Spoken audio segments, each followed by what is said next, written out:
A los condenados, los corruptos y quienes los amparan hay que aislarlos socialmente y expulsarlo de los partidos. Lo que ayer fue una declaración de repudio de la corrupción por parte del portavoz popular Carlos Rojas es hoy un hecho palpable con el que el PP puede comenzar a recuperar parte de la credibilidad política perdida y dar así ejemplo al resto de partidos si persiste en esta senda. Y es que el PP abandona su habitual pasividad con los casos que le afectaban internamente al suspender de militancia a los 11 concejales populares que apoyarían la vuelta del exalcalde de Alhaurín el Grande, Juan Martín Serón, condenado, recordamos, por cohecho a una inhabilitación que expira este fin de semana. El PP, que se equivocó al apoyarle en la instrucción judicial y permitirle que repitiera como cabeza de cartel cuando había sido ya condenado en primera instancia por pedir 122.000 euros a un constructor a cambio de una licencia.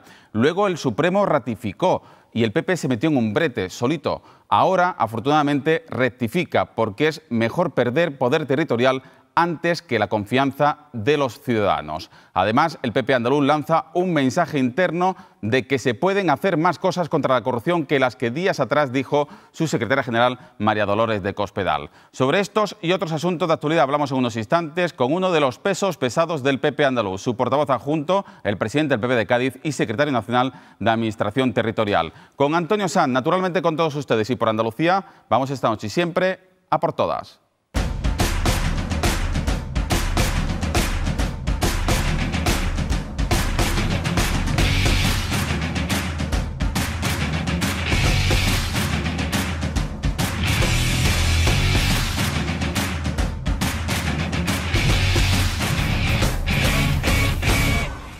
Buenas noches, andaluces. El Partido Popular va a suspender de militancia a los 11 ediles de Alhaurín el Grande que apoyan la vuelta a la alcaldía de Juan Martín Serón, inhabilitado en una condena por cohecho. Sostienen los populares que es preferible perder poder territorial que la confianza de los ciudadanos. Es una decisión difícil porque entendemos las razones que acompañan a los concejales de Alhaurín el Grande, pero entender no es siempre compartir. El PP, que había apoyado a Martín Serón durante la instrucción judicial y que le dio el aval para las pasadas elecciones municipales a pesar de su implicación en este caso de corrupción, en el caso Troya, le da ahora la espalda y también a la actual alcaldesa y su equipo de gobierno. El PP crea una gestora en la que estará, entre otros, Joaquín Villanova, alcalde de Alhaurín de la Torre, que precisamente declaró este miércoles en el Supremo imputado por malversación y prevaricación. Por lo demás, la Fiscalía del Supremo no comparte la opinión de la jueza Mercedes Alaya de que la macrocausa de los ERES es inescindible y pide al alto tribunal que lo divida en al menos 3 piezas, que el Supremo estudie las posibles responsabilidades de diputados y senadores, como los expresidentes Chaves y Griñán, que el TSJA haga lo propio con los diputados autonómicos y que todo lo demás siga instruyéndolo al Haya. Ni la presidencia de la Junta ni el PSOE se pronuncian al respecto. Sí el vicepresidente andaluz, Diego Valderas, de Izquierda Unida, quien espera que el Supremo se pronuncie con prontitud, mientras el presidente del PP andaluz, Juan Manuel Moreno Bonilla, pregunta a los líderes del PSOE federal y andaluz, Pedro Sánchez y Susana Díaz, respectivamente, qué van a hacer con Chaves y Griñán. Moreno Bonilla, quien ha lamentado, por lo demás, que ahora la presidenta de la Junta no quiera un pacto de los dos grandes partidos contra la corrupción. Lo que tiene sentido, creo yo, de cara a los ciudadanos, de cara a la credibilidad, es que PP y PSOE se pongan de acuerdo, que vamos a empezar en el y tú más otra vez en un debate parlamentario que los ciudadanos cada vez que lo ven cambian de canal. Oiga, vamos a hacer las cosas bien, vamos a sentarnos en una mesa sin medios de comunicación y digamos, ¿cómo podemos combatir esto? ¿Cómo podemos mandar una señal a la sociedad clara? Pongámonos de acuerdo y presentemos una iniciativa firmada por el PP y el PSOE. Eso le da credibilidad, lógicamente, a la regeneración ética y democrática. Pues sobre el fallido pacto sobre la corrupción, atentos a las gruesas palabras del portavoz parlamentario de Izquierda Unida. No hay credibilidad para partidos que tienen en su ADN la corrupción política. No hay credibilidad. Y no lo digo solo por el Partido Popular. También el Partido Socialista no tiene credibilidad para protagonizar eso de manera en solitario o con el Partido Popular. No nos parece afortunado. No creemos, además, que tenga solvencia, credibilidad ante la ciudadanía, dicho acuerdo. Después de esa afirmación, la pregunta de los periodistas en la comparecencia pública de prensa era obligada. Entonces, ¿cómo gobierna Izquierda Unida con el PSOE en la Junta? Porque no nos quedaba más remedio. Desde el PSOE reclaman seriedad. Pues mire usted, no nos quedó otro remedio, es lo que nos dieron los andaluces. Ustedes tienen 12 diputados, ¿dejan gobernar a la derecha del Partido Popular o intentan otro camino? E intentamos otro camino. ¿Con quién? Con el Partido Socialista, que no es nuestro hermano ni nuestro primo, es el Partido Socialista, el de toda la vida. Y es el camino que escogimos. ¿Qué quiere? ¿Que escojamos ese camino y nos callemos lo que pensamos, lo que vemos? Pues no, no lo vamos a hacer. Más riguroso, y que las cosas se digan pensando la posición que cada uno tiene.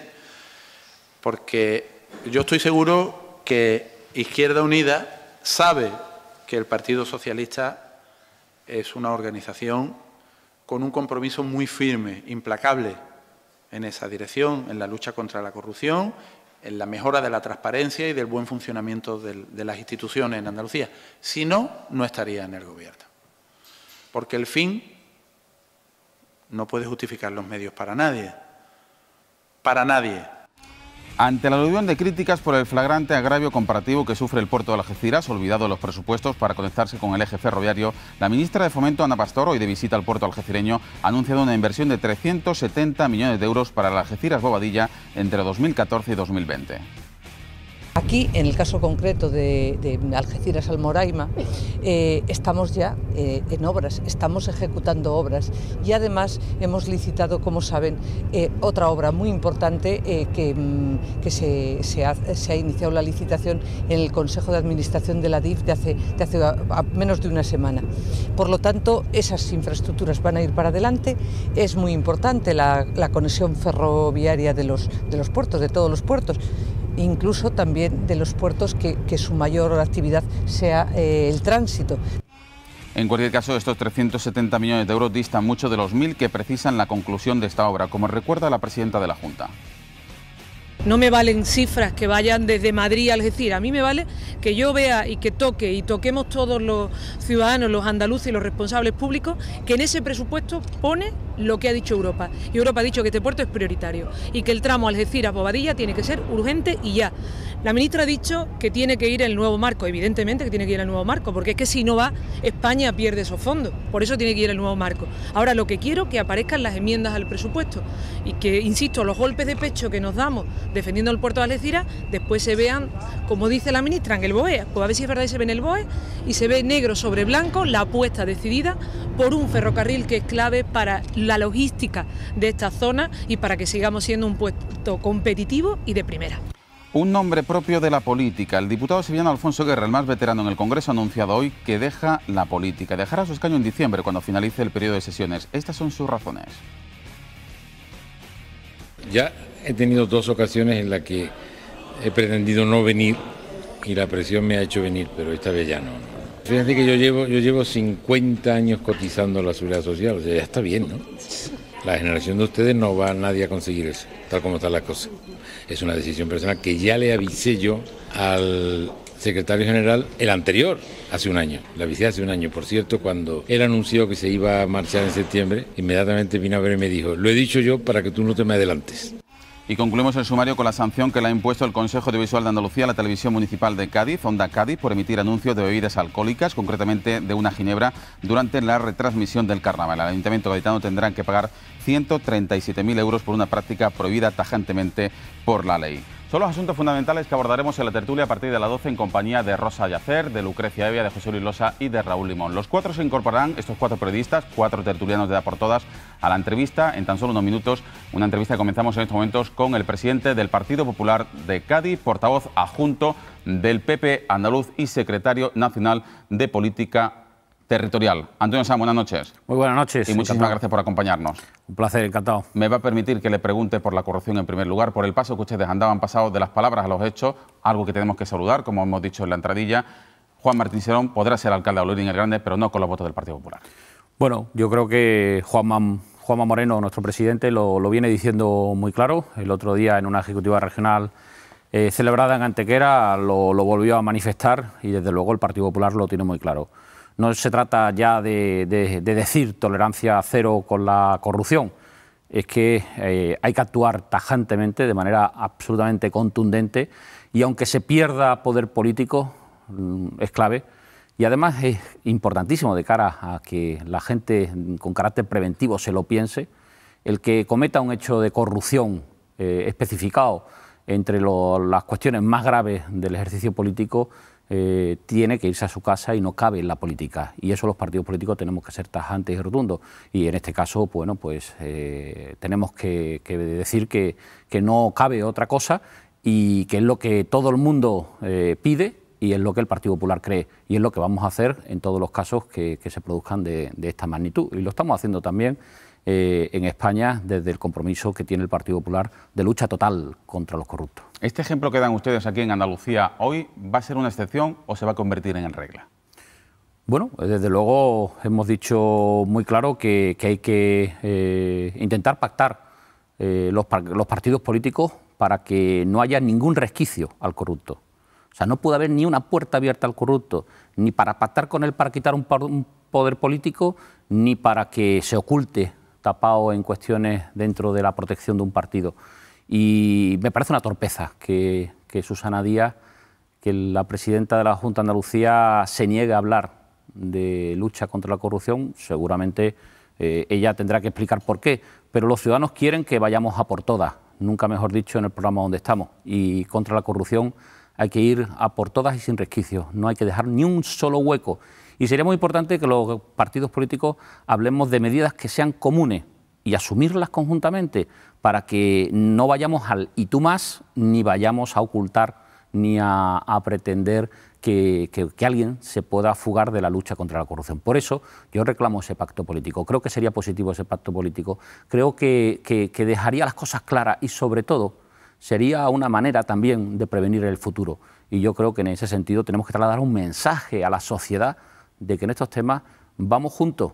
Desde luego, para todo lo contrario de tapar, sino justo lo contrario, para machacar desde el punto de vista político, para impedir, para prohibir y especialmente para evitar que la corrupción, bueno, pues tenga su sitio o su mínimo sitio en la política, porque también hay que decir que estos casos son los mínimos frente al gran ejercicio de trabajo que se hace desde todas las fuerzas políticas. Y yo creo que desde luego no puede manchar estos casos concretos el buen nombre de la política, que desde todas las fuerzas políticas se intenta hacer lo mejor para Andalucía y de la mejor manera posible. Porque esta nueva senda que abre el Partido Popular con el ejemplo de hoy no tiene marcha atrás ese juicio ya. Bueno, no tiene marcha atrás y además no es la única. Es decir, esta es una actitud que evidentemente es muy contundente porque supone... Sí, pero a ustedes les ha costado mucho tiempo, mucho trabajo hacerla, adoptar este tipo de medidas. Han apoyado durante mucho tiempo a Juan Martín Serón. Hay que siempre ha existido el debate, ¿no? de evidentemente esperar al juicio, a la condena. Yo creo que evidentemente también las cosas se analizan y avanzan, y el otro día, bueno, se volvió a plantear por parte del Partido Popular la posibilidad de que aquellos imputados por delitos graves de corrupción que tengan que asumir juicio oral, tengan apertura de juicio oral, tienen que ser expulsados, tienen que ser suspendidos de militancia o expulsados. Y eso es un paso importante que evidentemente, bueno, pues años atrás la concienciación que hoy todo el mundo tiene de lo que debe representar medidas ejemplarizantes y contundentes, bueno, pues lleva a situaciones que esas actitudes ejemplarizantes tienen que venir de parte de los propios partidos políticos. Y creo que el Partido Popular lo ha hecho, pero también quiero decir que no es la única. Yo creo que el Partido Popular tiene un paquete de medidas muy importante. El otro día se plantearon. En los próximos días en el Parlamento vamos a debatir una iniciativa parlamentaria de medidas de lucha contra la corrupción, y lo que nos gustaría es que el Partido Socialista al menos se sentara a debatirla y a acordarla. En esas medidas pues hay iniciativas de lucha contra la corrupción desde el punto de vista institucional, desde el punto de vista de los gobiernos, pero también dentro de los partidos políticos, y cabe y es necesario que se tomen nuevas medidas dentro de los partidos políticos para no dejar ese resquicio que pudiera. Eso lleva a muchas posibilidades, pero desde luego a que los partidos políticos tengamos un código de conducta interna que sea muy contundente, que sea muy claro y que sea muy transparente, porque el ejercicio político tiene que ser y estar lleno de transparencia para que el ciudadano no tenga ni una duda de dónde va un euro suyo, y desde luego que los partidos políticos son capaces evidentemente de asumir esa transparencia, porque no hay nada que ocultar, que lo más importante es que el ciudadano recupere la confianza en la política y en los políticos. Ahora hablamos del mensaje al exterior, a la ciudadanía, al resto de partidos políticos, para invitarles a que se sumen a ese pacto contra la corrupción, pero internamente el PP andaluz ha demostrado que se pueden hacer más cosas en la lucha contra la corrupción, con el ejemplo de hoy, y que no casa precisamente con la declaración que días atrás escuchamos a su secretaria general, María Dolores de Cospedal, diciendo que ya el PP había hecho todo lo que podía hacer. Bueno, no sé si ella no supo expresarse bien o o hasta ahí llegaba? Yo tengo claro, y es evidente que además lo conozco por mi responsabilidad también nacional de trabajar en el equipo que dirige María Dolores Cospedal, que desde el Partido Popular venimos trabajando desde hace mucho tiempo y en los últimos meses con una gran intensidad en plantear continuamente medidas, y de hecho en el propio Congreso de los Diputados había y hay una permanente negociación abierta de propuestas de lucha contra la corrupción. Por lo tanto, no me quedo en ese detalle, esas palabras, porque soy consciente de que, por supuesto, empezando por María Dolores Cospedal, somos conscientes que tenemos que seguir dando pasos. Es verdad que incluso pasos de gigante para que el ciudadano tenga dudas de la acción política. Y yo creo que todos somos conscientes de que sí hay que hacer, sí se puede hacer y desde luego sí lo vamos a hacer. Y eso es lo que desde el Partido Popular queremos dejar muy claro. Y además hacerlo llegar ese mensaje más claro todavía a los ciudadanos que dentro del Parlamento, porque dentro del Parlamento se hablan muchas cosas que no llegan al ciudadano. Por esos gestos o decisiones tan importantes como la de Laurín, pues creo que trasladan un mensaje muy claro a los ciudadanos. Y luego quiero hablar del Parlamento y de otras declaraciones que creo también un poco desafortunadas, pero para cerrar el capítulo del pacto de la corrupción, dos cuestiones. ¿Cree usted que un pacto contra la corrupción entre PP y PSOE no tendría credibilidad, como ha denunciado Izquierda Unida, porque llevan ustedes en su ADN, tanto socialistas como populares, la corrupción? Y en segundo término, ¿le ha sorprendido la virulencia con la que el portavoz parlamentario de Izquierda Unida se ha pronunciado sobre los socios de gobierno que precisamente sustentan el gobierno de la Junta de Andalucía? Yo no le voy a recordar los casos de Izquierda Unida que tiene de corrupción, incluido en Sevilla, porque sería entrar en el y tú más. Yo lo que quiero decir es que precisamente los partidos que tenemos más responsabilidad de gobierno, y es indiscutible que PSOE y PP somos los que más responsabilidad tenemos de gobierno, somos los más obligados a llegar a ese acuerdo. Porque gobernamos la mayoría de los ayuntamientos andaluces. No estamos hablando solo de lo que ocurre en la política andaluza, hablamos de todos los rincones de Andalucía, hablamos de la gestión de centenares de ayuntamientos que o gobierna el PP o gobierna el PSOE. Por lo tanto, sí es muy importante. Yo creo que es clave y yo creo que tranquilizaría a los ciudadanos. Es establecer códigos de conducta, es establecer códigos éticos, es establecer estatutos internos dentro de los partidos que incluso puedan tener cuestiones similares y que nos comprometamos a que los estatutos de los partidos políticos tengan cuestiones o tratamientos pues similares.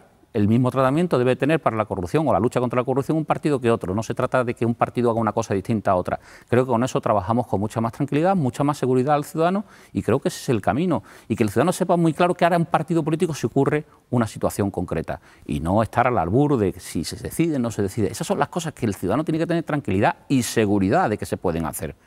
Y yo creo que ese es el paso decisivo que deberíamos de dar. Creo profundamente en que hay medidas que podemos hacer. Es evidente que el Partido Socialista tiene una responsabilidad de gobierno de muchos años, que se han cometido errores. Todos hemos debido cometer errores. Quien lo vaya a negar, pues es evidente que se equivoca porque el ciudadano no lo va a entender. Y lo que se trata ahora es que, sin que nadie nos tenga que venir a salvar del mundo, todos seamos capaces de que, siendo conscientes de la necesidad de reaccionar y de abordar la cuestión con la gravedad que supone el pensamiento que hoy tiene el ciudadano de la acción política, traslademos un mensaje de cuál es la verdad de la política. La verdad de la política es que la pequeñísima parte de la política que está vinculada a la corrupción va a la calle y el resto, sea del partido que sea, seguirá trabajando por Andalucía, para bien de Andalucía y de sus pueblos. Esa es la obligación y yo creo que hay un camino de acuerdo y pacto que yo no puedo entender por qué Susana Díaz no quiere abordar. ¿Le sorprende que Izquierda Unida diga que no tuvo más remedio que pactar con el Partido Socialista? Bueno, es que Izquierda Unida ahora está haciendo todo lo contrario de lo que venía diciendo. A mí bueno, ellos sabrán. ¿Cree usted que hay un cambio de actitud después de la aprobación de los presupuestos? Hemos aprobado los presupuestos, hemos aprobado la legislatura y no sé, en adelante nos vamos a distanciar. No sé si estamos más ante una encuesta del CIS, ¿no? Es decir, que hoy no se encontraban, ¿no? Hoy en los primeros titulares de la encuesta del CIS, Izquierda Unida no se encontraba, no se veía. Y alguna preocupación la ha debido de entrar. Y evidente que el Izquierda Unida ha perdido la credibilidad en Andalucía porque se ha convertido en un muro de contención, de tapar escándalos en Andalucía, que tiene que asumir desde un punto de vista, a mi modo de ver, grave. Y es que quien más promovía la limpieza en la política, hoy está intentando taponar esa limpieza desde el Gobierno. Y luego está demostrando que a cambio de los sillones de la Junta está dispuesto a lo que sea, lo acaba de decir el portavoz. Mire usted, yo veo que el PSOE era en su ADN corrupto, cosa que es una barbaridad decirlo, porque es como si dijéramos que por los casos de corrupción la política es corrupta. Es gravísima esa manifestación. Yo creo que no pensó lo que decía el portavoz de Izquierda Unida. Pero, hombre, precisamente reconocer que uno gobierna con corruptos es de una enorme gravedad, porque el que gobierna con corruptos es cómplice de la corrupción. Yo no digo eso, pero lo acaba de decir el portavoz de Izquierda Unida. Me parece una extrema gravedad. Y, mire, después de estas declaraciones, pues que diga Izquierda Unida cuánto tiempo va a seguir con el PSOE. Porque si le está diciendo a los andaluces que gobierna con un partido corrupto y que se queda tan pancho porque no tenía más remedio, a mí me parece que es el peor favor precisamente para la limpieza de la política que se podía hacer, que es reconocer que uno gobierna con corruptos. Señor Sanz, le pido una valoración sobre la Fiscalía del Supremo, que ha pedido al Alto Tribunal que divida la investigación en 3 partes, que el Supremo se encargue de estudiar la responsabilidad de los diputados y senadores nacionales y senadores, en este caso también los expresidentes Chávez y Griñán, los diputados autonómicos del TSJ y el resto de la instrucción que lo siga instruyendo la jueza Alaya. ¿Qué espera usted con este pronunciamiento de la Fiscalía que haga el Tribunal Supremo? Bueno, el hecho de que sea la Fiscalía quien lo solicita tiene un peso muy destacado para las decisiones que finalmente tenga que tomar el Supremo en relación con el escrito razonado elevado por el juzgado número 6 de Sevilla, ¿no? Quiero decir que yo creo que hay que diferenciar en esta petición lo que es el fondo de lo que es el procedimiento. Es decir, en relación al fondo hay una cuestión muy grave.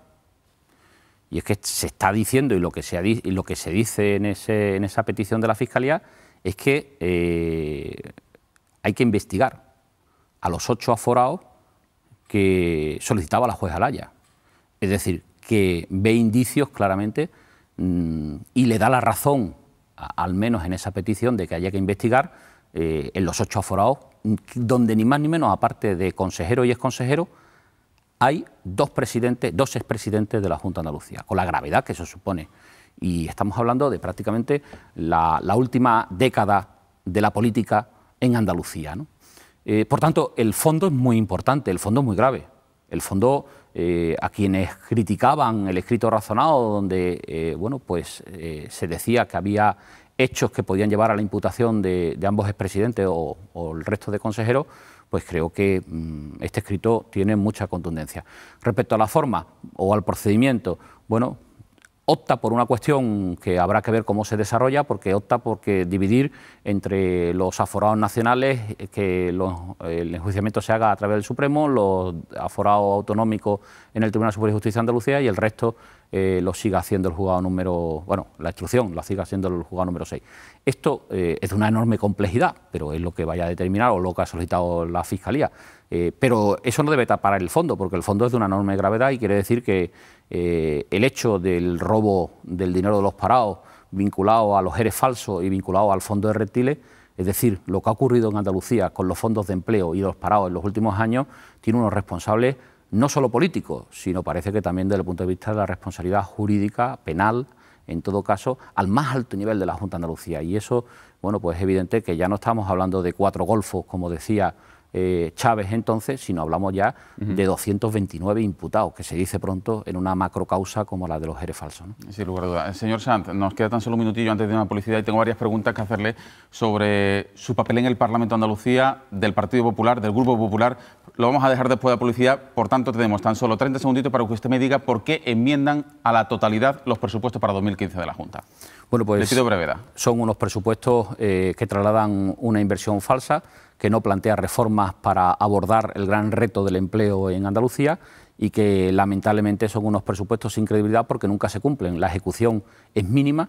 Solamente en los fondos de empleo se ha ejecutado prácticamente el 23%, cuando Andalucía tiene más alto nivel de paro. Por lo tanto, hace falta unos presupuestos de reacción, es decir, unos presupuestos que planteen reformas para reactivar la economía y crear empleo. Y eso hay una renuncia clara en estos presupuestos a hacerlo. Venga, vamos a publicidad. Volvemos en 4 minutos con Antonio Sanz, el presidente del PP de Cádiz y portavoz adjunto del PP andaluz. Volvemos ya con los 4 analistas, los 4 periodistas que también interrogarán a Antonio Sanz.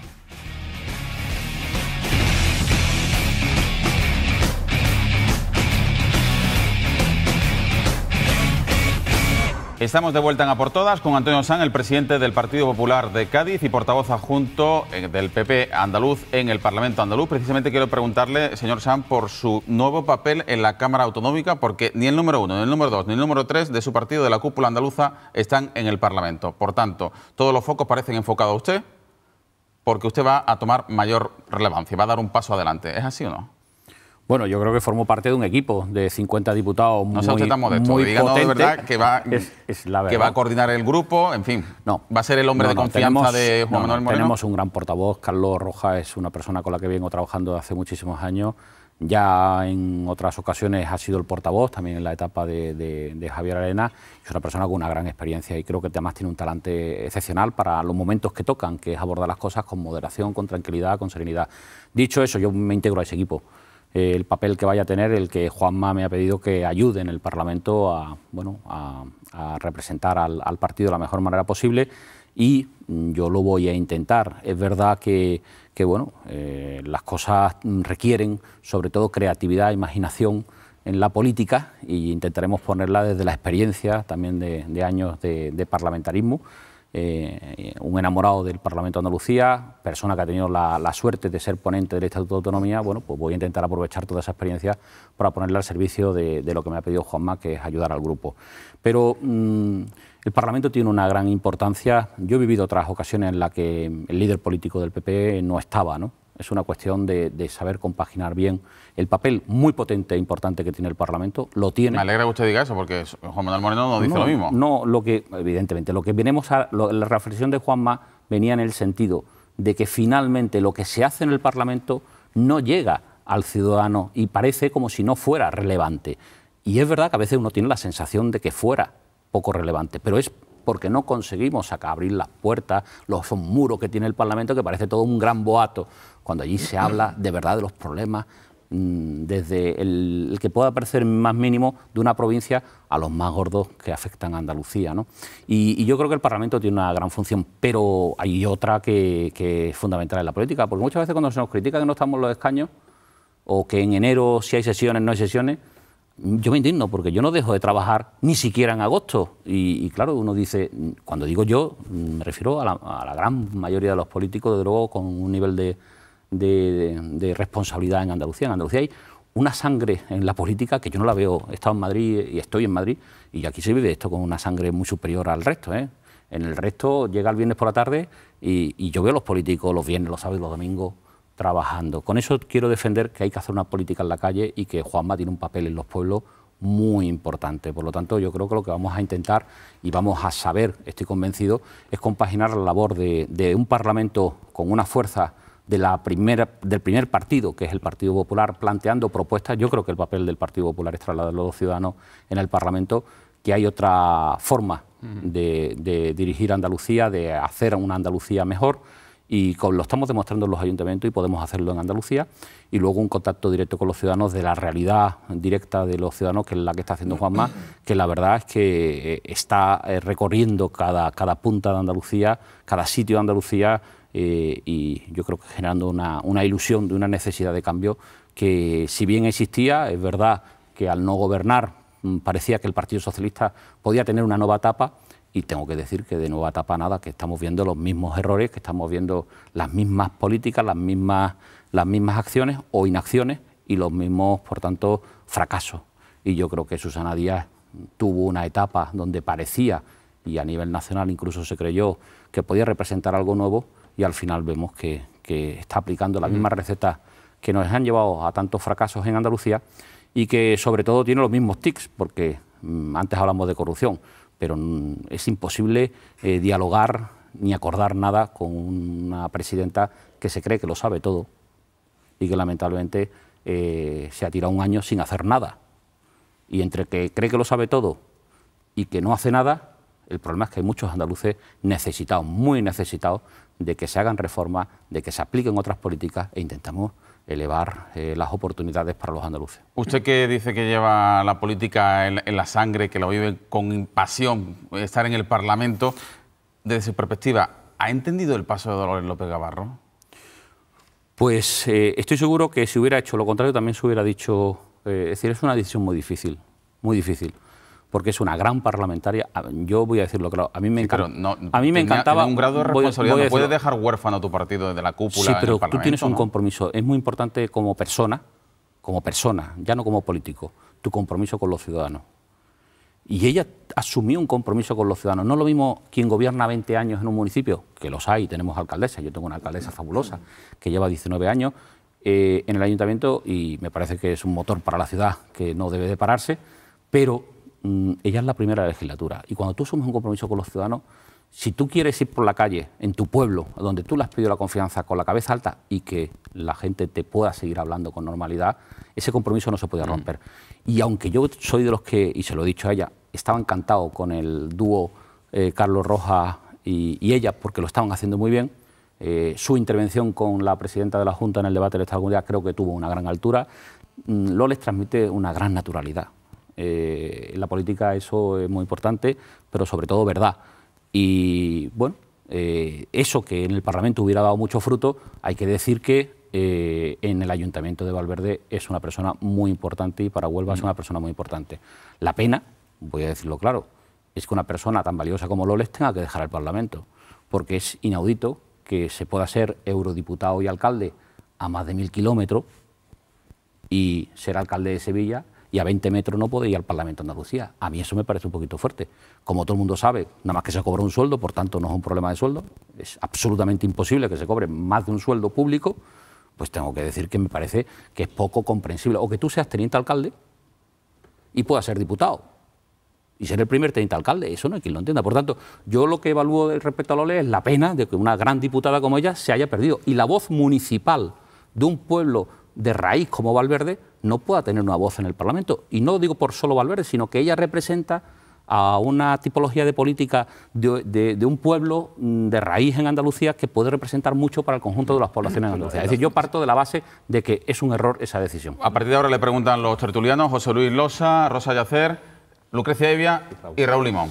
Enlazando con eso, que me interesa mucho, es decir, hay dos discursos que me parecen antagónicos de lo que acaba de decir. Uno es la representación parlamentaria supone un esfuerzo tremendo, le quita los fines de semana, le tiene a tope trabajando. Yo no me he quejado, ¿eh?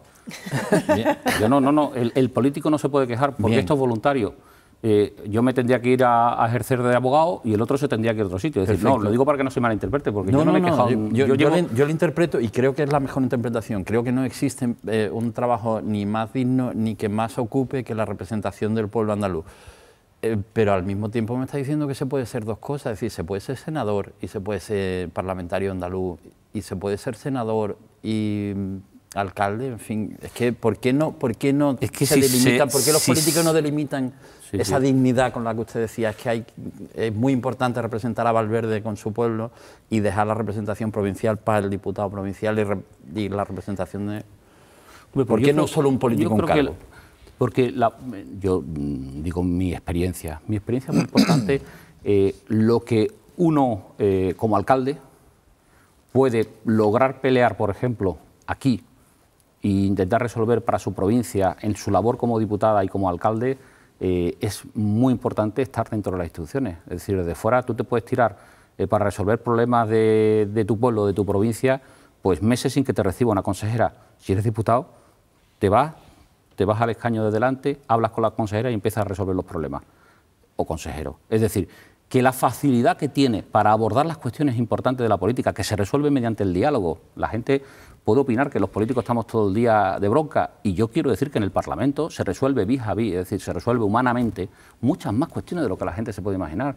Nosotros traemos colectivos que pueden ser de cualquier opción política, pero te llaman y tú hablas con el gobierno e intentas solucionar problemas. No es la imagen que se da. Pero yo vivo otra política distinta. Representante de la circunscripción, que es de su mismo partido, ¿no? Es decir, si usted pero es la experiencia de un alcalde, yo creo que es muy importante. Siempre se ha dicho que un buen político tiene que tener la experiencia municipal. Y yo creo que es muy importante no excluir a los municipios. ¿Y en el Senado? Y en el Senado, cuando se habla de la representación de la autonomía, si tú eres senador por la comunidad autónoma, es bueno trasladar la visión de tu Parlamento al que tú representas en una institución que es Cámara Territorial. Yo he tenido esa experiencia y quiero decir que creo que en la Comisión General de las Comunidades Autónomas, que tiene que ser mucho más potenciada para hacer esa labor, incluso de primera lectura de leyes que tengan ámbito de influencia en la autonomía o a nivel local, yo creo que el papel que puede tener un senador que sea representante de la Cámara Autonómica, creo que lejos de perderse, es importante que se mantenga.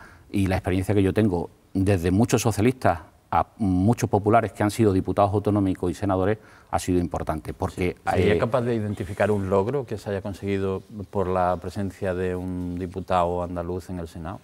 Bueno, pues ahí en los debates de financiación autonómica el papel que tiene un senador es muy importante. En esa Comisión General de las Comunidades Autónomas todo lo que representa la financiación local, la reforma local, por ejemplo, con debate ha sido importante, la financiación autonómica, otro tema importante, los temas de recursos, pero también en las leyes, es decir, en las leyes que nos afectan. Yo recuerdo los últimos debates que he tenido en el Senado ha sido la ley educativa. Pero igual para eso no hace falta tener escaño. Quiero decir que para un debate como el de la reforma local debería haberse dado voz también a los alcaldes sin necesidad de tener escaño en el Senado. Pregunto, ¿no? Que sería una opción, ¿no? Bueno, pero es muy importante que su experiencia se traslade, no porque quienes pueden hablar en el Senado son los senadores. Sí, entonces, quiero decir que para opinar de la reforma local es muy importante que allí haya alcalde.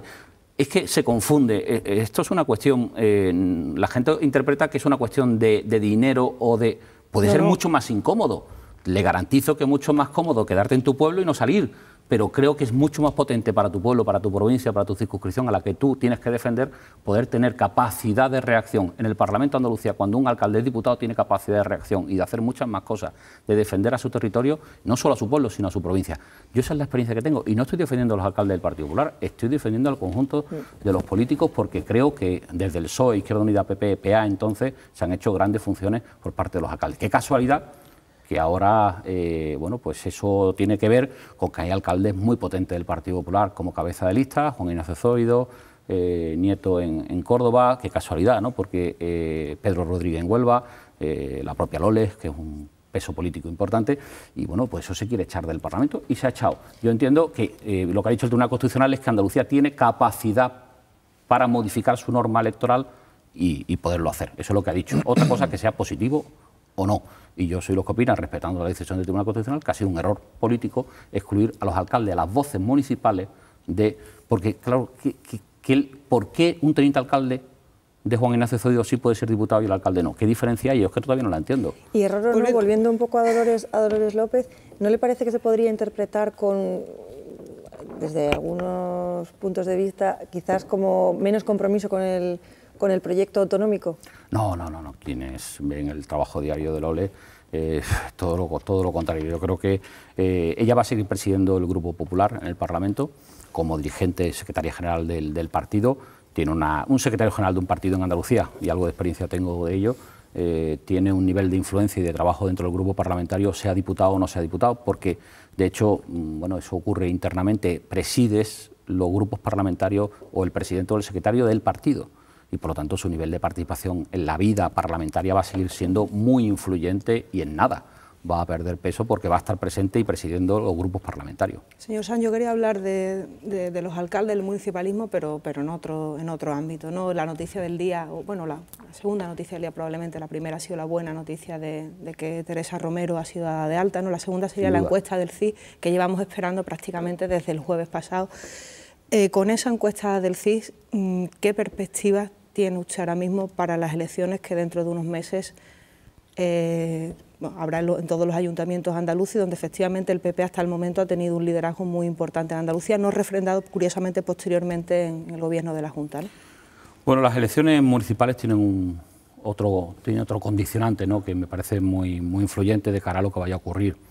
Yo lo vivo, por ejemplo, en mi provincia, donde tengo alcaldes muy importantes, muy destacados y de un gran recorrido en el tiempo, pero de una gestión, yo creo que destacada.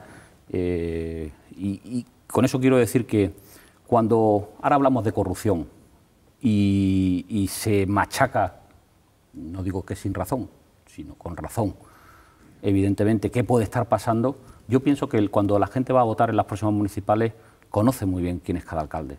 Es decir, no estoy hablando de Madrid. No teme de verdad, no cree que haya ningún efecto. Bueno, yo sí, yo veo a Teófila pasear por Cádiz y yo te garantizo que estoy convencido de que la gente sabe quién es Teófila y sabe perfectamente. Y luego se nos ve vivir. O sea, el tema es que se ve vivir. También se ve a los corruptos, y eso es lo malo. Porque es que se ve. Es que en la política hay que entrar y salir igual que entraste. Si ha cambiado, algo ha pasado. Porque no hay método, no hay fórmula por el que tú puedas cambiar tu modo vivendi, tu riqueza, es que algo ha pasado. Entonces, sobre todo al alcalde eso se le nota perfectamente. Entonces yo lo mido y yo veo el cara a cara de Teófila o de María José García Pelayo o de José Ignacio Landaluce, estoy hablando de mi provincia, pero lo vivo del resto de alcaldes y creo que el ciudadano te lo nota, lo ve. Y yo creo que en ese sentido las elecciones municipales tienen un efecto también de potencia personal, de confianza en la persona, importante. Dicho eso, el CIS tiene mucha importancia y no hay que restarle ni un ápice a esa clave que acaba de dar. Podemos entra en liza política con mucha fuerza. Yo creo que vamos a ver qué ocurre, ¿no? Porque por otro lado Podemos dice que no se presenta a las elecciones municipales, ¿no? Con lo cual ahí hay un factor, ¿no? Cuando tú desapareces del mapa político, cuando hay que jugar el partido, pues es muy raro, ¿no? Porque el ciudadano que cree en Podemos de pronto no está cuando hay que jugar el partido, ¿no? Bueno, cada uno tomará la decisión que quiera, pero yo creo que el partido hay que jugarlo y el partido está, ¿no? Y el partido hay que arriesgar y el partido, desde luego, merece la pena porque nos estamos jugando el futuro. Y yo creo que el Partido Popular, bueno, pues donde está gobernando, yo creo que ha actuado y está actuando dentro de las enormes dificultades, intentando superarlas y salir de la crisis, que no lo hemos logrado totalmente, pero se han dado pasos muy avanzados y confío en que en el paso que todavía queda hasta las próximas elecciones, pues el ciudadano haya notado esa recuperación económica, esa creación de empleo y sepa valorar que cuando le hemos pedido fuerza a los ciudadanos no ha sido en balde. Otros años han pedido sacrificio a los ciudadanos y no han servido para nada. Lo importante es que el ciudadano sepa que si se ha sacrificado, como se ha sacrificado sin duda alguna y ha tenido que hacer enormes esfuerzos, al menos haya merecido la pena para salir de la crisis. Y esa confianza la tenemos para que el ciudadano confíe. Eso, junto a la actitud radical, contundente que hay que tener en relación con la corrupción, tiene y merecerá la pena volver a confiar, evidentemente, en la política. Y no digo en el PP, yo creo, y lo reitero, creo que hay grandes políticos en todas las fuerzas políticas y que merece la pena. A mí me gustaría hablar de las diputaciones provinciales. A mí me ha sorprendido mucho en los últimos 4 años el cambio del Partido Popular, porque yo he escuchado de dirigentes populares regionales y nacionales, bueno, yo los he escuchado, no, hay declaraciones públicas. Hasta hace 4 años se hablaba del papel de las diputaciones, se les ponía en duda, se hablaba, y creo que además acertadamente, a veces con razón, de que eran chiringuitos al servicio del PSOE en muchísimas provincias. Pero he aquí que hace 4 años hubo un vuelco electoral en España, el PP consiguió la inmensa mayoría de las diputaciones de España, en Andalucía nada menos que de las 8 diputaciones que estaban en manos del PSOE, 5 se las quedó el Partido Popular. Y de repente el Partido Popular dice, no, bueno, pues no está tan mal las diputaciones, empieza a manejar un presupuesto de 1.200 millones de euros. A mí me ha sorprendido muchísimo ese cambio, sinceramente. Yo no sé, me gustaría preguntarle por qué ha hecho el Partido Popular en estos 4 años en esas diputaciones en las que gobierna y segundo, cuál es un poco la posición a estas alturas. Yo no sé si hace falta que llegue un Podemos para que diga ni PSOE ni PP hay que reformarlas, no lo sé. No sé si todavía a estas alturas ese debate ya se ha parado. Pues yo se lo explico. Primero, que no quiero corregir, pero no habrá visto usted una declaración del Partido Popular en contra de las diputaciones, porque nosotros siempre hemos creído en las diputaciones. Es el Partido Socialista, cuando pierde el poder de las diputaciones, quien dice que hay que hacer desaparecer las diputaciones.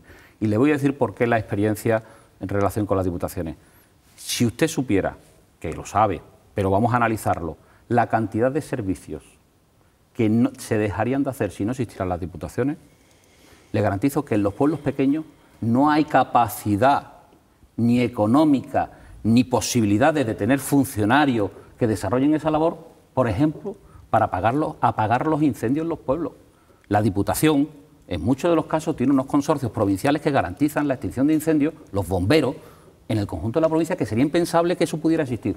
Le pongo otro ejemplo, la recogida de basura. Le pongo ejemplo, las infraestructuras urbanas. Le pongo ejemplos continuos, la vivienda en pequeños municipios. por ejemplo, hacer los planes generales de ordenación urbana. ¿Usted cree que un municipio pequeño, ahora que la LOUA ha establecido que haya que tener planes generales de ordenación urbana en todos los municipios, tienen capacidad para hacerlo? ¿No? ¿Quién lo hace? Las diputaciones con sus servicios a disposición de los pequeños municipios. Es decir, la diferencia es que si uno tiene la diputación al servicio de un partido, yo desde luego le digo que no puede ser. Si uno entiende la diputación como el prestador de servicios para los pequeños municipios, tiene todo el sentido. Si uno utiliza la Diputación para atacar a la capital o hacer de oposición a la capital o a algún alcalde del otro partido, pues yo creo que eso es el error de la Diputación. Si uno lo utiliza verdaderamente, por ejemplo, para repartir los fondos equilibradamente, de manera igual al conjunto de los municipios. Yo vivo en una provincia donde no se pagaban 11 nóminas en la línea de la Concepción, gobernaba el PSOE, y la Diputación de Cádiz ha favorecido que se paguen las nóminas junto al Gobierno de la Nación, y gobierna el PSOE. Y la Diputación está adelantando recursos para que se puedan pagar nóminas de ayuntamientos del PSOE. A mí me parece que ese es el ejemplo. ¿Se podría hacer sin la Diputación? Pues en los municipios pequeños es imposible. Entonces yo vivo en una provincia, pero además conozco el resto de las provincias de Andalucía, donde las diputaciones son absolutamente necesarias. Otra cosa es que si se está demostrando que lo que sobraban las diputaciones eran los malos gobernantes, o sobraban las diputaciones. Yo creo que sobraban los malos gobernantes. Y yo no digo que los del PP no haya, evidentemente, no voy a defender que seamos maravillosos. Lo que sí digo es que se puede demostrar que las diputaciones son imprescindibles. Y creo que si uno conoce la realidad de los municipios, especialmente los de menos de 20 habitantes, verá ejemplos muchísimos donde es no solo útil, sino imprescindible. Por cierto, en Cádiz se habla mucho de usted como futuro presidente de la Diputación de Cádiz, si el PP la gana. Parece que usted ha hecho un discurso para postularse, ¿no? No, lo he hecho para defender a Pepe Loaiza, porque me parece que es un gran presidente. Evidentemente. Sí, pues yo aprovecho de esta forma. Una pregunta ahora que no nos escucha nadie. ¿Cuántas veces ha llegado Antonio Sanz a su casa después de esas horas, esos fines de semana trabajando sin parar? Ha llegado y se ha parado a pensar: ¿qué estaremos haciendo para que después de 30 años del PSOE en Andalucía, de un 35% de paro, de 1 millón de personas por debajo del umbral de la pobreza, el PP no gobierne en Andalucía nunca y aún los andaluces sigan pensando que el malo es el gobierno central que nos machaca? ¿Qué estaremos haciendo? ¿Cuántas veces ha preguntado eso Antonio Sanz al llegar a casa? Hombre, a llegar a casa y a las 8, y a las 10, y a la 1... ¿Y qué se responde? Y voy a ver cosas y lo pienso. ¿Y qué se responde? No, pues yo creo que hay que ser muy crítico, y yo no soy de los que le echan la culpa al prójimo, ¿eh? Cuando muchas veces se dice, no, el PSOE tiene... he oído de todo. Tiene esto, tiene lo otro. Yo prefiero mirar nuestros errores y mirar mi casa, y creo que los hemos cometido. Hemos llegado muy lejos, hemos llegado a ganar en Andalucía algo que parecía, ya dijo algún gobernante, que jamás ocurriría eso. Bueno, lo conseguimos. Quiero comentar dos cosas a la cuestión. Una, el Partido Popular es un partido de gobierno en Andalucía. No despreciemos que hoy el Partido Popular gobierna en Andalucía a más población que el Partido Socialista, por ejemplo, en el ámbito municipal. Eso tiene una gran importancia porque el Partido Popular no es un partido extra gubernamental. El Partido Popular tiene unas inmensas responsabilidades en el conjunto de Andalucía gobernando en los ayuntamientos. Por tanto, es un partido de gobierno y 5 diputaciones. Y segundo, a esa cuestión, bueno, yo creo que queda mucho que avanzar. Tenemos que trasladar un mensaje de seguridad, de tranquilidad, respecto a lo que representa el Partido Popular en muchas zonas de Andalucía. Tenemos déficit importante, aunque se ha avanzado mucho en determinadas zonas de Andalucía para ganar y generar esa confianza, y nos empeñamos en conseguirlo. Pero bueno, no voy a echar las culpas a los otros, voy a echármela a mí y voy a echarla a mi partido, y quiero decirles que creo que precisamente el espejo de los ayuntamientos es el mejor espejo para que los ciudadanos piensen que los buenos gobiernos que existen en los ayuntamientos pueden existir en Andalucía, y que no hay por qué acostumbrarse a que las cosas vayan mal en Andalucía, como después de 30 años estamos soportando. Señor Sanz, tenemos un minuto y juego de resultado, que sé que a usted le gusta el fútbol. Lucrecia, hay una pregunta y yo creo la última para finalizar. No, volviendo a los municipales, que supongo que ahora que va a llegar la campaña y la precampaña y la campaña de las municipales, incluso entre sus propios ayuntamientos puede generarse tensiones, ¿no? Es el caso de Cádiz y Sevilla, con el tema de la zona franca, del dragado y el puerto. ¿Cómo van a gestionar esas tensiones en la campaña? Pues yo creo que con mucha tranquilidad, porque las tensiones no llevan a ningún lado. Yo soy de los que opinan que no hay que enfrentarse ni territorios ni personas, Cada uno tiene que pelear por lo suyo y por conseguir lo mejor. Y yo creo que no ha puesto por las tensiones, no ha puesto por la confrontación, ha puesto porque cada uno haga el mayor esfuerzo. Y cuando se ha hablado de zona franca, mi esfuerzo es conseguir que la zona franca sea un gran impulso económico para la provincia sin mirar a lo que hace el otro. Pues sin tensiones, una valoración de Alfonso Guerra, una persona, un dirigente político al que usted conoce muy bien, de hecho estrechó, no sé si una cierta amistad o por lo menos complicidad en la Comisión Constitucional por el Estatuto de Autonomía, junto con Soraya Sáez de Santa María, el difunto Alfonso Perales, en fin, hoy ha anunciado su retirada de la política. No sé si usted quiere lanzar algún mensaje.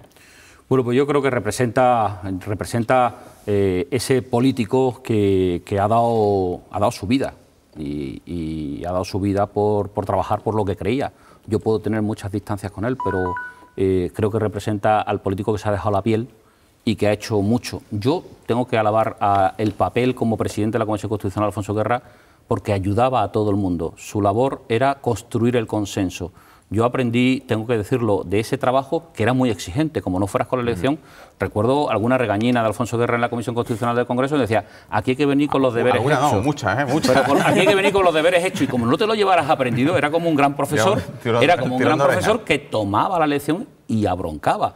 Por lo tanto, él controlaba muy bien. Creo que él hizo un papel por el Estatuto de Autonomía muy importante. Creo que también lo hizo por Cataluña, otra cosa es que no pudiera, pero ayudó mucho a que nosotros tuviéramos un gran estatuto y por lo tanto yo soy de los que apuesta por políticos que se dejen la piel, aunque desde la distancia, evidentemente. Ya fuera de tiempo. Antonio Sanz, muchísimas gracias por acompañarnos. Ha sido un placer. Buenas noches y mucha suerte. Venga, muchas gracias. Saludos a todos. Venga, volvemos en 4 minutos.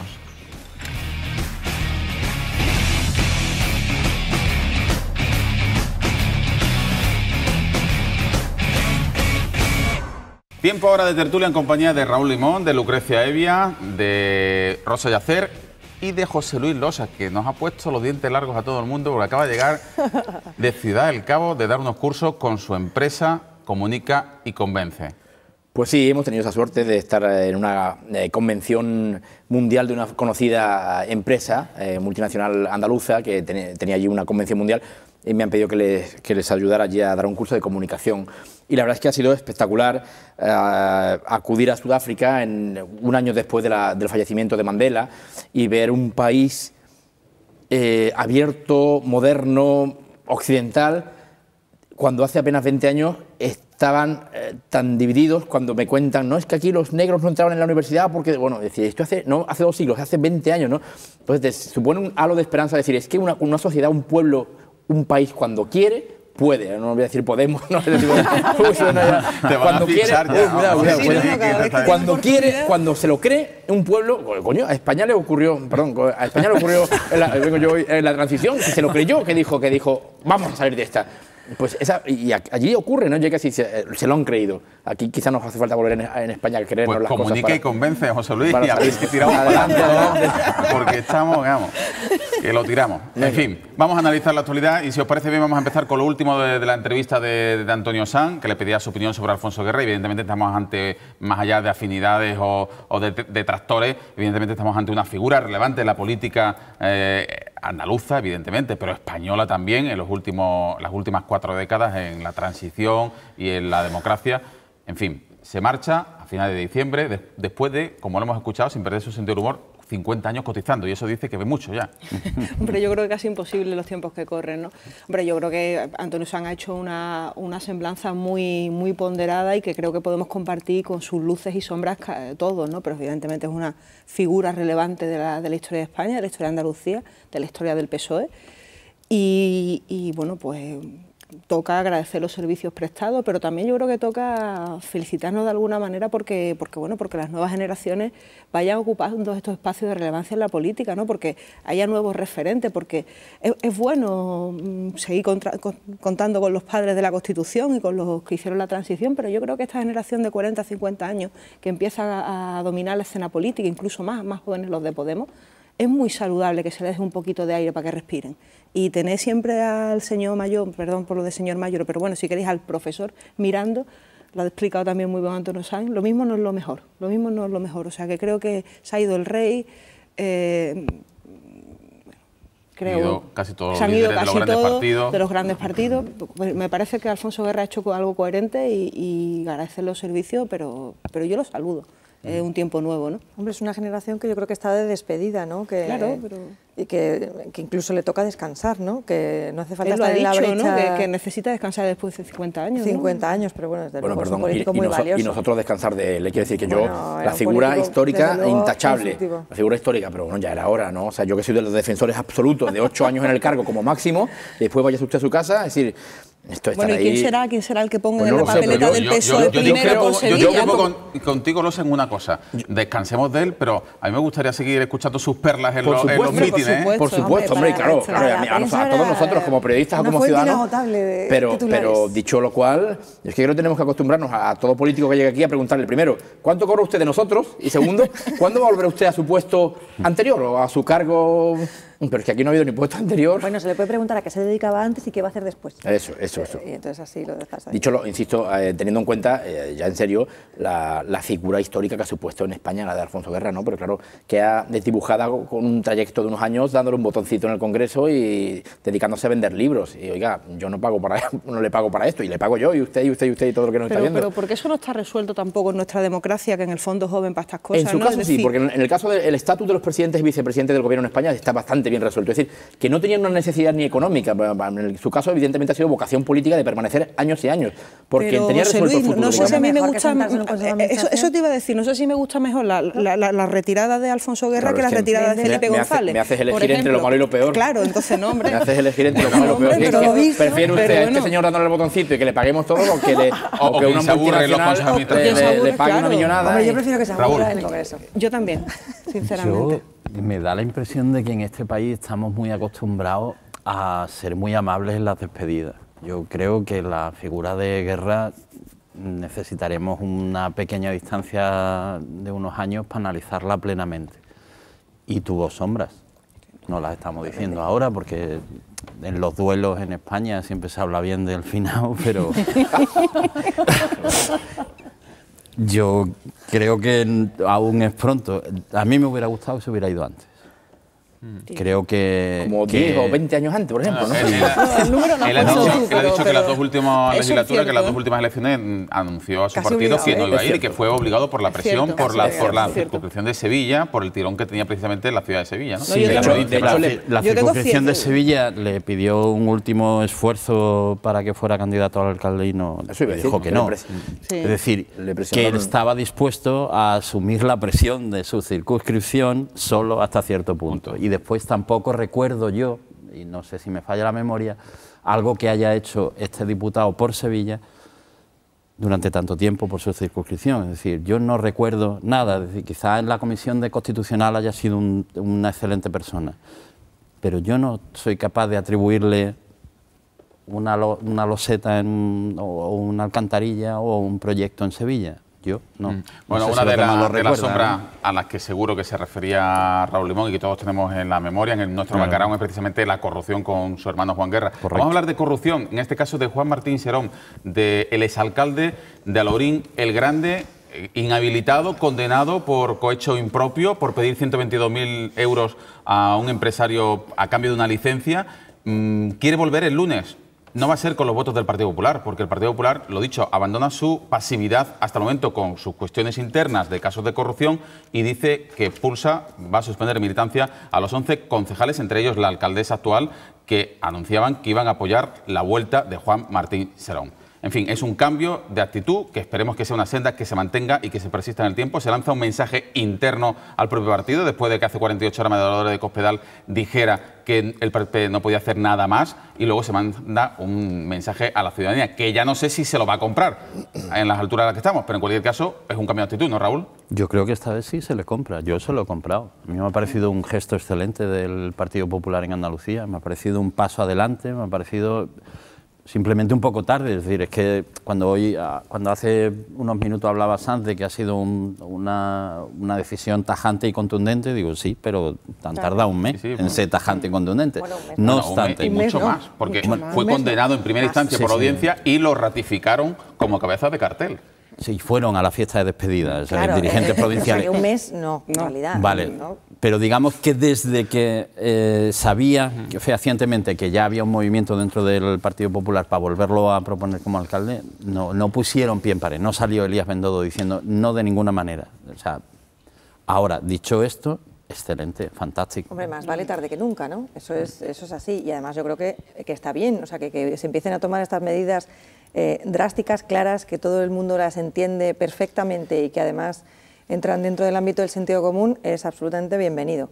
Y entró también el tema de la tardanza, que este señor lleva condenado 1 año y él ya dijo que iba a volver, o sea que le esperaran el 10 de noviembre de este año porque allí se iba a presentar de nuevo en su alcaldía y iba a volver a ser alcalde. Me pregunto también si van a ser igual de contundentes y tajantes con Ana Hermoso, que tampoco acaban ellos de ser tan tajantes, o con el caso de lo de Carmona en Tomares, ¿no? Que esta contundencia que han inaugurado aquí, pues sea un dominó que realmente funcione en el Partido Popular, y sería absolutamente bienvenido. Hablando de Sudáfrica, leo aquí en la entrevista del Diario Sur de ayer, Martín Cerón, 2 puntos.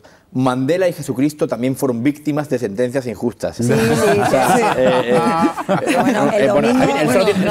se lo tiene que creer, por lógica, pero que se lo crean los concejales que le apoyan ya. José Luis, hay gente en este país, está Martín Serón y otros, el señor de la patronal madrileña, que tienen una cara notable. Es decir, hay que tener una cara muy notable para ir diciendo estas cosas, aparte de cierto cinismo que se lo deberían mirar de vez en cuando. Yo, siguiendo un poquito con tu argumentación, no solo eso, sino que cunda el ejemplo. Que haya un dominó, que rule, como tú dices, pero que salte a otros partidos, que salte a otras comunidades autónomas.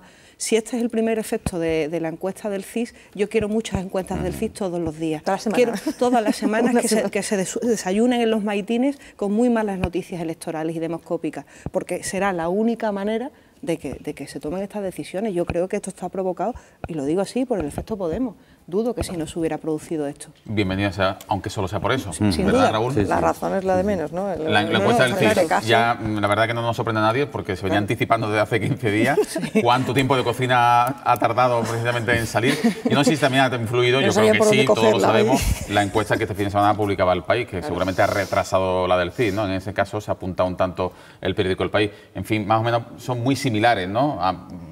Cifras abajo, cifras arriba, ¿verdad, Raúl? Marca una tendencia, ¿no? A mí lo que me sorprende ya no es el ascenso de Podemos, que ya se venía viendo, sino que esté fagocitando a la formación que antes de la irrupción de Podemos estaba en su misma posición de ascenso, ¿no? Que es Izquierda Unida. Sí.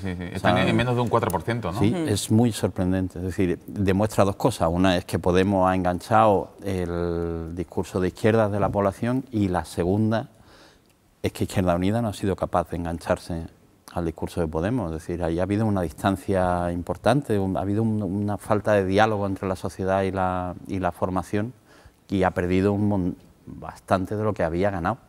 Y había ganado más que nunca. Es decir, a mí me resulta sorprendente el comportamiento. Hoy yo me he reído mucho con uno de los primeros tuits. Sabéis que los tuiteros son siempre muy ingeniosos. Decían que la cocina del CIS tiene ya 2 estrellas Michelin, ¿no? Porque es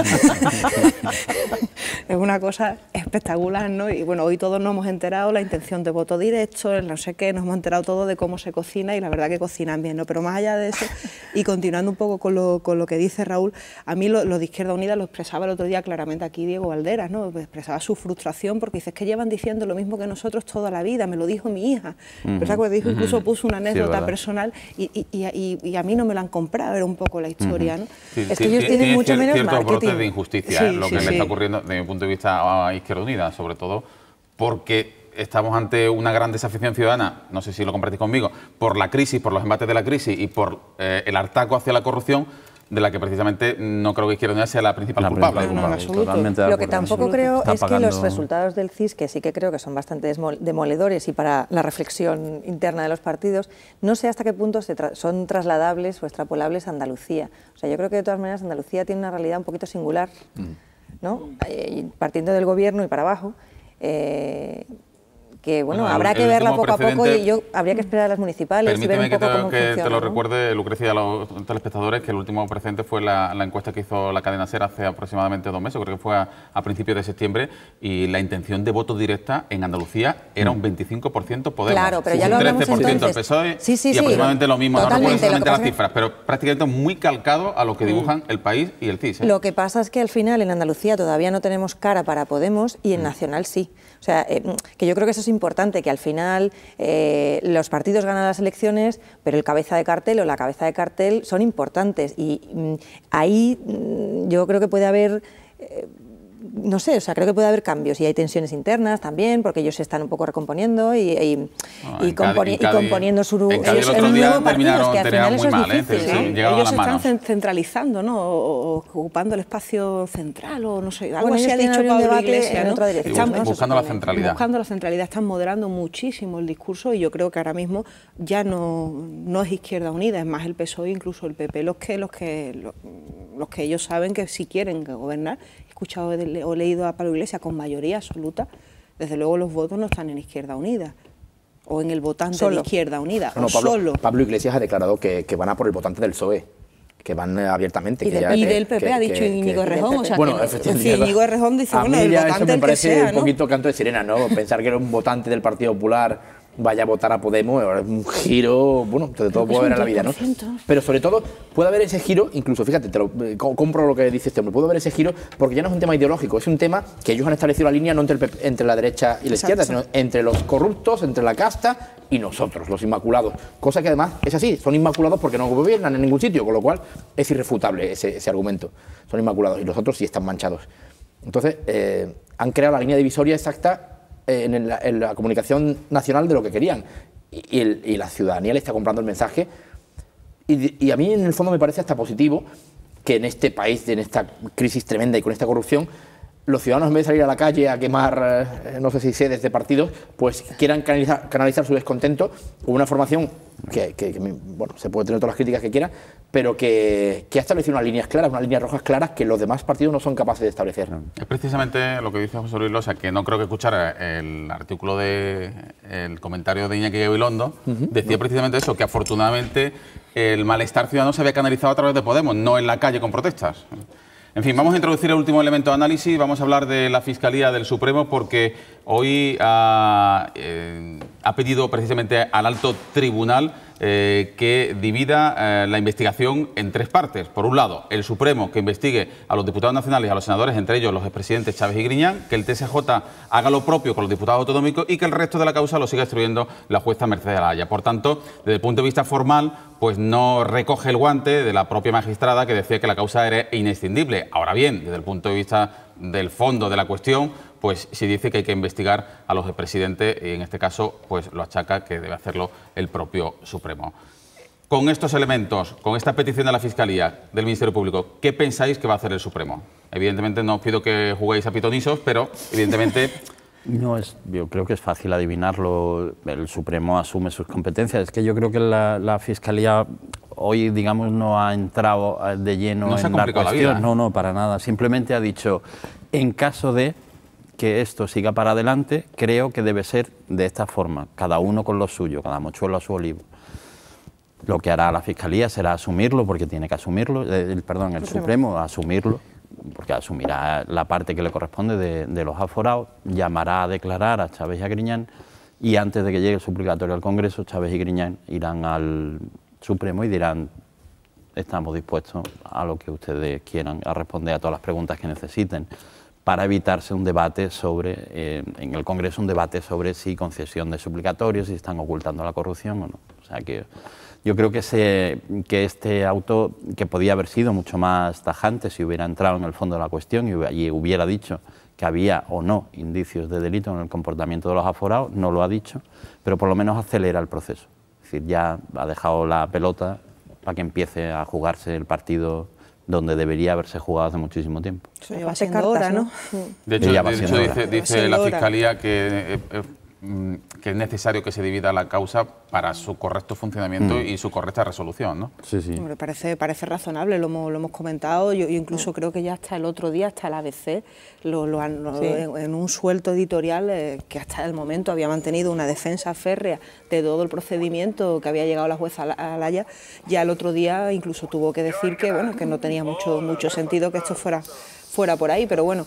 Yo creo que saludar igualmente esto, ¿no? Que por fin tengamos claro cuáles son los pasos a seguir y que se sigan, ¿no? Y a la mayor brevedad posible, por favor, que por dos razones, porque la gente quiere saber ya qué pasa con esto y por otro lado, por la misma posibilidad de defensa de las personas en las que está en cuestión su honorabilidad, que es razonable que quieran, bueno, pues que se despeje en el sentido que sea necesario. La propia Fiscalía en su... La posición esta de preimputado me imagino que tiene que ser terriblemente incómoda, vamos. Sí, la propia Fiscalía en su resolución habla de que es la única forma de terminar este procedimiento en un razonable plazo de tiempo. O sea, yo creo que da adjetivos muy claros de razonable, acabemos ya... En fin, venga, vamos. Sí, vamos. A ver si rematamos. No tiene sentido que esto se eternice y aparte puede ser, lo hemos comentado aquí en ocasiones, incluso perjudicial, ¿no? Porque al final, bueno, a ver cómo resuelven esto los abogados, que son muy hábiles. Yo estoy de acuerdo. A mí, aun pareciéndome lógico la petición de la jueza de que todo vaya conjuntamente, lleva mucho tiempo investigando que es todo una misma pieza, independientemente del aforamiento o no, me parece que lógica esa petición, pero...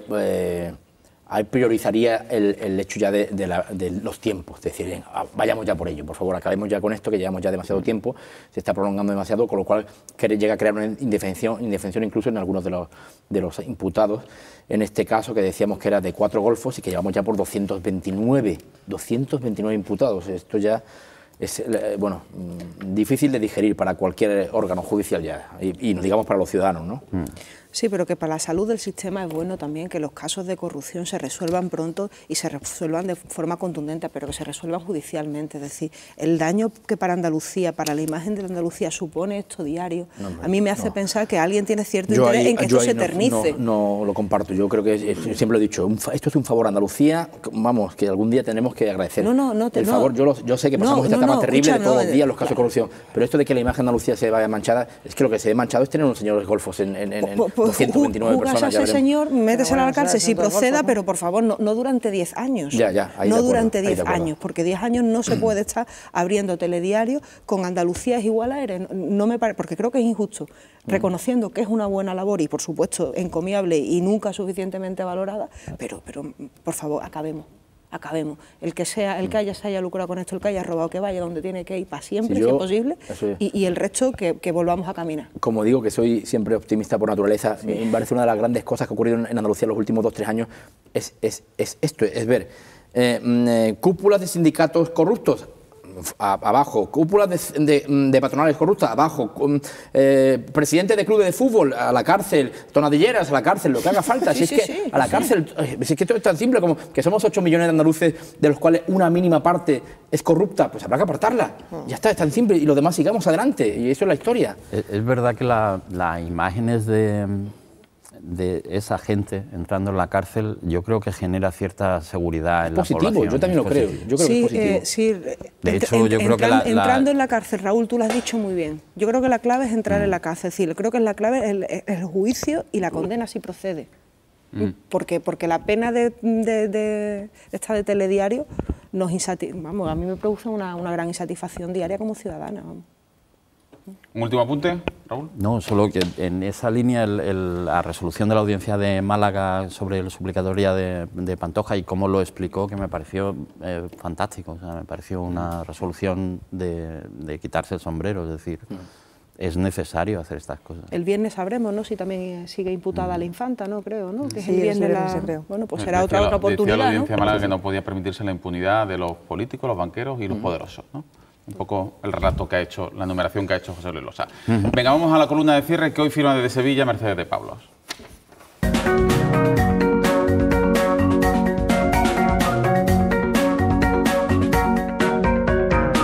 Hola, buenas noches.